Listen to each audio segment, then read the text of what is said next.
Should you start on a Litre bike? Well, let's go in the garage and find out.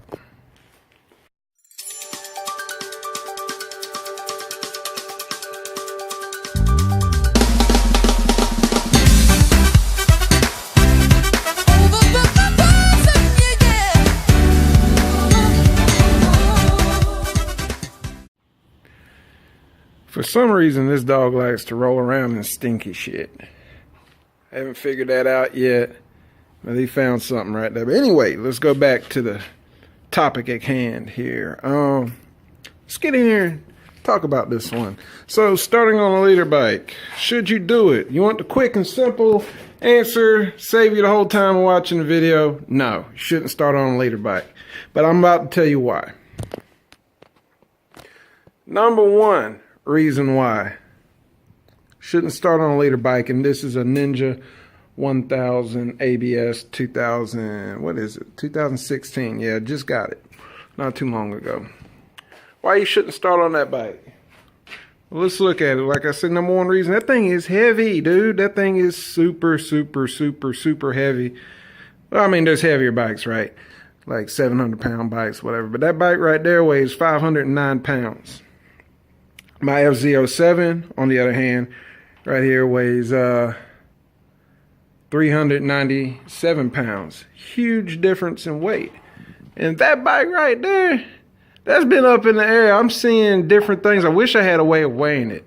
But it either weighs 245 pounds or it weighs 205 pounds. I don't know. But that's a 2015 Wolf V150. It's a scooter.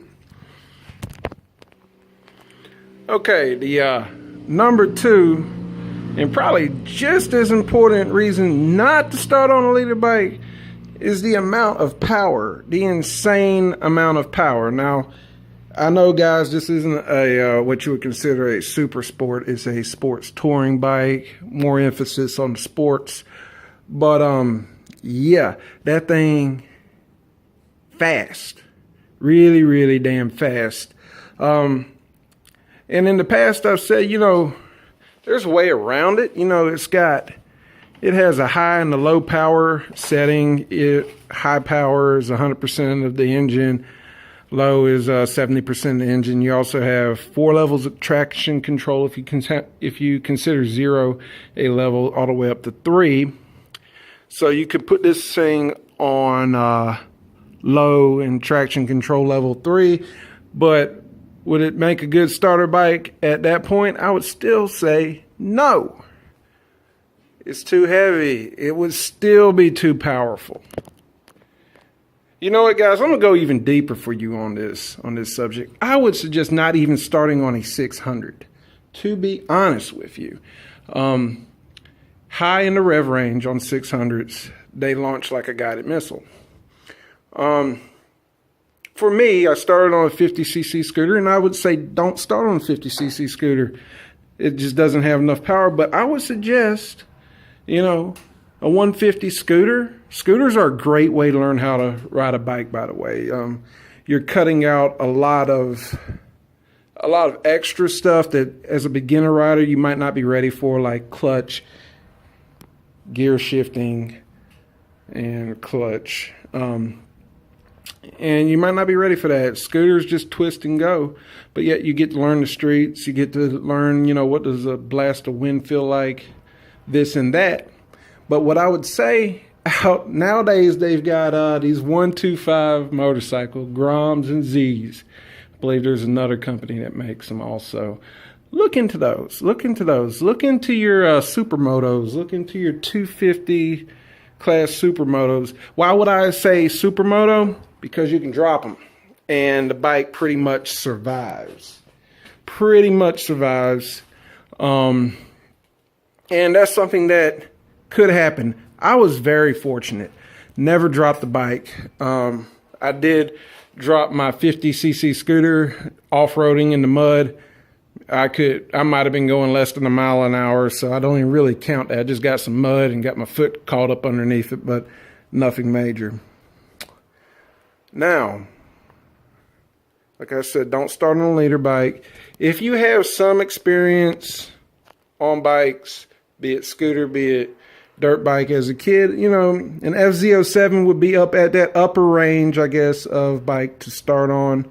650 class bike. Kawasaki also makes one. Suzuki makes a SV650.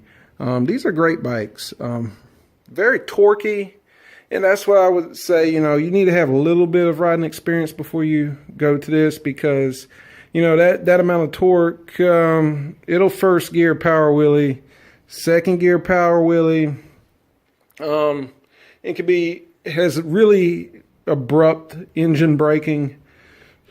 Maybe not the best bike for somebody that's just totally new to riding. But if you have any experience, I would suggest this, just because you may bore with your average or standard 250, even 300. But there's something new out there.